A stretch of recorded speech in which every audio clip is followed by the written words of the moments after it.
Izin memperkenalkan diri, kami dari kelompok Let's Touch dalam mata kuliah Hukum Telematika dosen pengampu Ibu Siti Nur Hasanah SMH.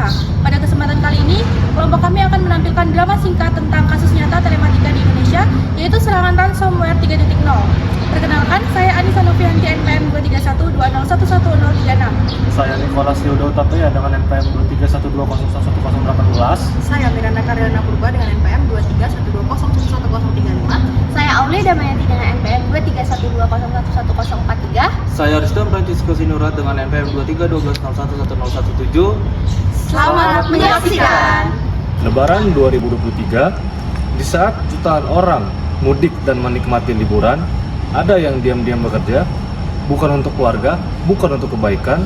Sekelompok peretas internasional bernama Lockbit 3.0 sedang menyelinap masuk ke jantung sistem perbankan syariah terbesar di Indonesia, PT Bank Syariah Indonesia, dan tidak ada yang tahu.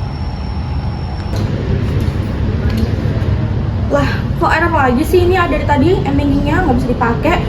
Apa telepon CSBS-nya aja ya? Coba deh, telepon aja.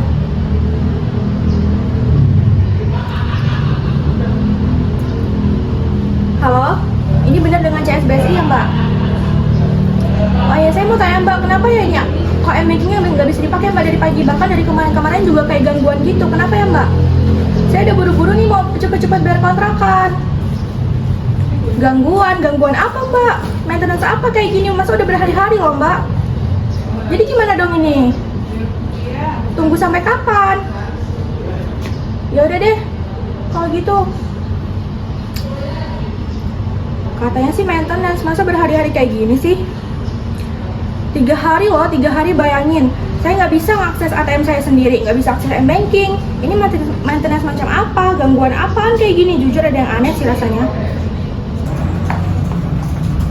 Bu Miranda, parah Bu, ini makin parah. Server di pusat udah error, ATM, M-banking, sistem teller, semuanya udah mati total Bu.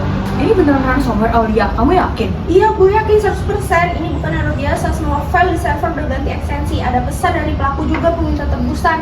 Ini serangan dari ransomware jenis Lockbit 3.0 Bu, geng hacker internasional. Sekarang kamu koordinasiin sama semua tim, jangan sampai ada data yang bocor keluar. Kita harus bilang ke publik kalau ini tuh maintenance biasa. Tapi Bu, publik itu udah mulai curiga, Twitter juga udah rame banget Bu. Bahkan nasabah juga udah pada protes. Oh iya, kita umumin sekarang, ini panik massal. Dana kita tuh bisa ditarik abis-abisan sama nasabah. Kita perlu waktu, saya harus lapor dulu ke Pak Risdon. Halo Pak Risdon, ini Miranda. Kita perlu rapat darurat sekarang. Situasinya lebih parah dari yang kita kira Pak. Tanggal 13 Mei 2023, kami Lockbit 3.0 dengan ini mengumumkan secara resmi bahwa kami bertanggung jawab atas lumpuhnya Bank Syariah Indonesia. Kami telah mencuri 1,5 terabyte data pribadi 15 juta nasabah, dokumen legal, data karyawan, semua ada di tangan kami. Pesan kami kepada manajemen BSI, kalian punya waktu 72 jam. Hubungi kami, bayar, atau seluruh data ini akan kami sebarkan di seluruh dunia. Keputusan ada di tangan kalian. Oke, kita tidak punya banyak waktu lagi nih. Udah selain Lockbit, tinggal beberapa jam lagi nih kita. Coba dari opsi kalian berdua. Kalau dari saya Pak, dari sisi IT, setahu saya itu recovery backup data itu bisa dilakukan, tapi memang butuh waktu. Server itu perlu dibersihkan dulu dari ransomware-nya, baru setelah itu bisa dipulihkan. Kita juga udah koordinasi sih Pak sama pihak BSSN dan OJK Pak, tapi mereka juga melarang kita buat bayar. Karena kita bayar itu sama itu kita ngasih sinyal Pak bahwa keuangan Indonesia itu bisa diperas Pak. Kalau kita nggak bayar, berarti data 15 jutanya disebarluasin berarti? Iya Pak, itu resikonya Pak. Kita tidak akan bayar, tidak negosiasi dengan kriminal tersebut. Titik. Tapi gue yakin Pak. Yakin dong.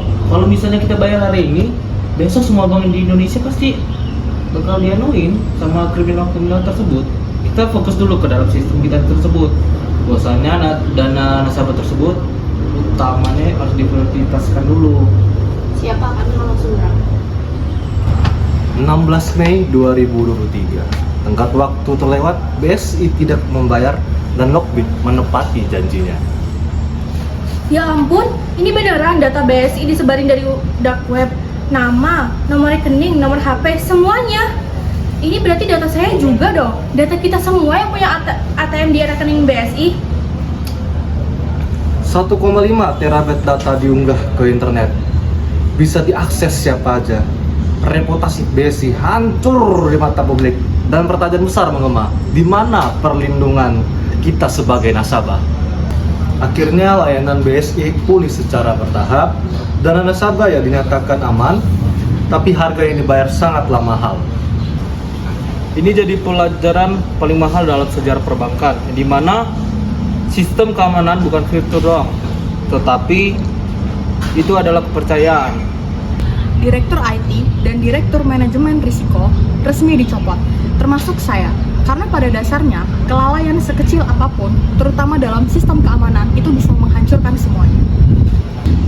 Satu PC tua yang lemah, satu celah kecil cukup membuat peretas masuk dan meruntuhkan kepercayaan jutaan orang. Dan kita sebagai nasabah, kita berhak tahu, kita berhak dilindungi, karena data pribadi bukanlah suatu hal yang bisa dikompromikan. Kasus BSI 2023 bukan hanya tentang uang atau teknologi. Ini tentang tanggung jawab, tentang keamanan data di era digital, dan tentang satu pertanyaan yang harus terus kita tanyakan kepada setiap institusi yang menyimpan data-data kita semua. Sekian drama singkat dari kelompok kami. Wassalamualaikum warahmatullahi wabarakatuh. Saatnya sudah, action tadi.